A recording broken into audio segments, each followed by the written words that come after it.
Bonjour à tous et bienvenue dans cette nouvelle vidéo. Alors aujourd'hui on va faire un petit peu de bricolage, on va s'occuper de la planche de rive que vous voyez ici et qui a pourri. Alors on va monter.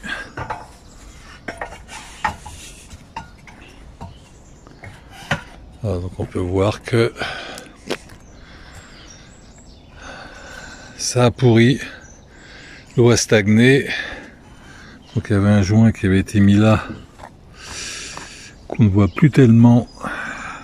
D'ailleurs, il n'y a pas l'air d'avoir de joint, bah, c'est pour ça. J'avais oublié de mettre un joint, alors...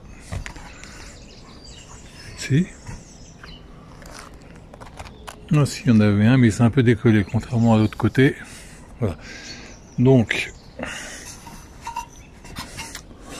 on va l'enlever. Il y en a une nouvelle là-bas,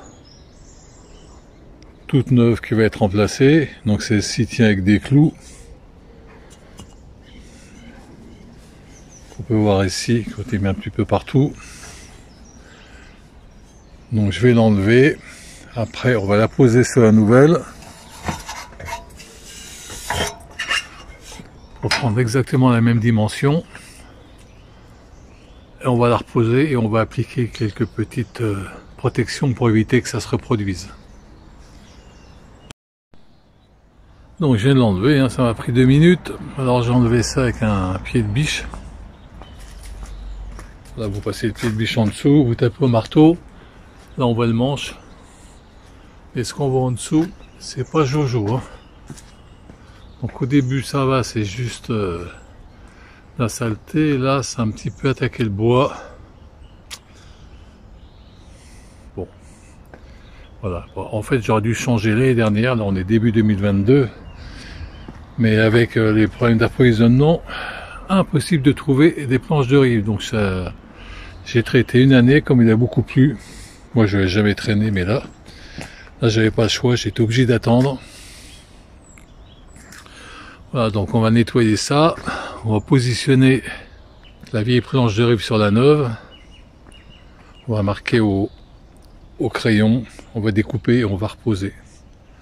Voilà, donc je vais vous prendre suivant les différentes étapes. Donc voilà, ça a été nettoyé. Alors au-dessus ça va encore, mais ici on peut voir que ça a bien morflé. Ça a bien pris l'humidité. En fait, pour bien faire, il faudra changer le chevron. Mais on va pas faire ça aujourd'hui. Je vais la poser et je verrai comment ça se comporte. En faisant quelque chose d'étanche au-dessus, ça va sécher en dessous. Et éventuellement, je changerai. Mais là, j'ai pas de chevron. Et puis, depuis le temps que je dois le faire. Donc, pour bien faire la chose, changer le chevron. Et on a la volige qui est un petit peu bouffée aussi. Si on peut voir là. Il y a de la volige en dessous. Hein.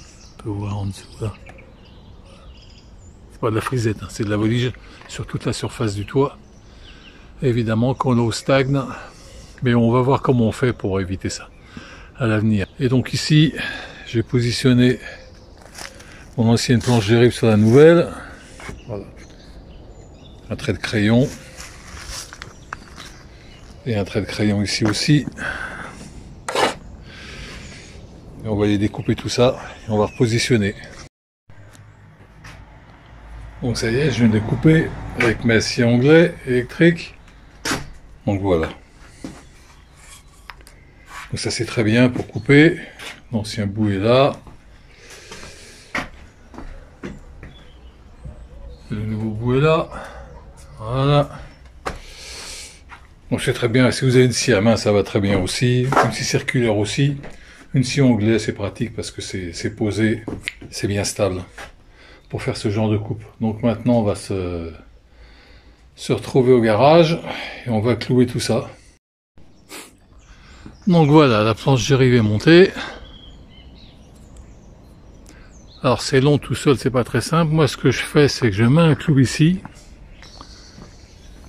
Je mets un clou là pour tenir, pour éviter que la planche de rive tombe, et en plus je la cale à la bonne hauteur.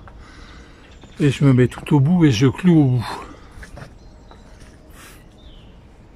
Voilà, une fois que c'est cloué, ça bouge plus, ça risque plus de tomber vers moi. Donc après j'avance et donc vous voyez, il y a 2 clous ici. Il y en a deux là, si ça fait, puis un de temps en temps pour maintenir dans sa position haute. Voilà. Donc maintenant que la planche de rive est posée, on va essayer de faire en sorte que la pourriture ne revienne pas. Donc on va voir comment on peut faire, on va se retrouver sur le toit. Donc on se retrouve sur le toit.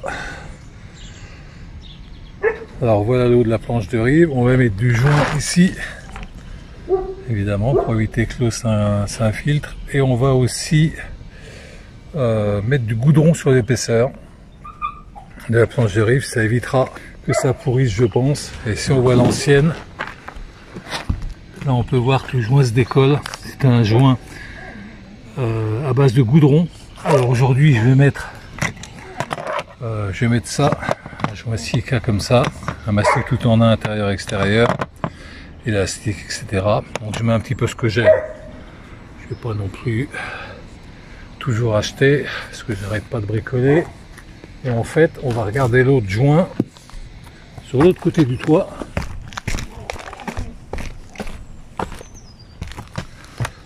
Donc là, je viens de brosser, hein, c'était rempli de mousse. Donc ça, on va goudronner et on va mettre du joint. Alors régulièrement, il faut inspecter les joints. Là, ça a été fait il y a peut-être 5-6 ans, j'ai jamais été voir. Donc là, on voit qu'il s'est décollé, l'eau passe en dessous. Donc je vais en mettre ici. Il faut absolument pas que l'eau puisse traverser. On voit bien que c'est à base de goudron, ça a tenu, mais c'est un petit peu travaillé. Le bois travaillé, ça n'a pas suivi. Là c'est pareil, hein, bon, j'ai décapé derrière les branches. Voilà. Donc je vais faire ça et puis on va voir ce que ça donne après. Donc là c'est terminé, j'ai mis le joint. Voilà, donc on peut voir qu'il n'y a pas de, il n'y a plus de jour entre la planche de rive et la toiture en shingle. Alors finalement j'ai fait la même chose de l'autre côté, et puis sur les deux autres rives là-bas je vous montre pas parce que ça finit avec le temps par se décoller. Là je l'avais fait il y a un certain temps, donc si vous avez la même configuration que ça, je vous conseille de régulièrement tous les 2-3 ans aller voir ce qui se passe, ça évite que l'eau s'infiltre, et de changer des parties en bois. Voilà. Maintenant le mieux c'est de mettre une petite partie en zinc qui revient comme ça et qui s'épouse, parce qu'il n'y a pas de problème de joint, ça bouge pas. Mais là c'était pas possible par la configuration. Donc maintenant ce que je vais faire pour essayer de limiter la pourriture, c'est que je vais enduire les surfaces qui se trouvent au-dessus. Donc ça, et toutes les autres, je vais faire les autres aussi, de goudron liquide. Voilà, on voit ici avec un pinceau. Ça va être rapide, hein. Je vais faire les 4 côtés. C'est-à-dire ces deux côtés là et les deux côtés à l'opposé. Et après on regardera ce que ça donne, mais ça sera noir, hein, c'est tout. Donc voilà, ça y est, j'ai mis le goudron. Alors c'est pas de la peinture noire, c'est du goudron.